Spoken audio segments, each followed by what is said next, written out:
Happy anniversary 22nd April marriage day. 9 year of togetherness అయితే ఇలా గడిచిపోయింది. ప్లీజ్ బ్లెస్ చేయండి, ఇంకా ముందు కూడా చాలా బాగుండాలని. It's been 9 years of our marriage and it still feels like we met yesterday, all because of your love given by you. Life is so vacation friends. Happy anniversary my love. So ఇవి కొన్ని pics ఉన్నాయి.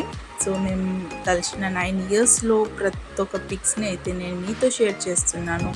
Please మాకైతే bless చేయండి, ముందు కూడా happiness and జాయ్గా ఇలానే ఫ్యామిలీతో ఉండాలని అయితే కోరుకుంటున్నా. ఇంకెన్ని చాలా చాలా చాలా యానివర్సరీస్ హ్యాపీగా జరుపుకోవాలని అయితే ఉంది. సో ప్లీజ్ బ్లెస్ చేయండి. అండ్ ఏమైనా రాంగ్గా మాట్లాడితే please I'm so sorry. So bless చేయండి, ఈ బ్యూటిఫుల్ డేని హ్యాపీగా చేసుకోవాలని ఉంది. సో మీ బ్లెస్సింగ్స్ అవసరం కదా. సో అందరైతే విషెస్ చెప్పండి, కామెంట్ బాక్స్లో యానివర్సరీ అని టైప్ చేయండి. లాస్ట్ వరకు అయితే వాచ్ చేసి సపోర్ట్ చేయండి. అండ్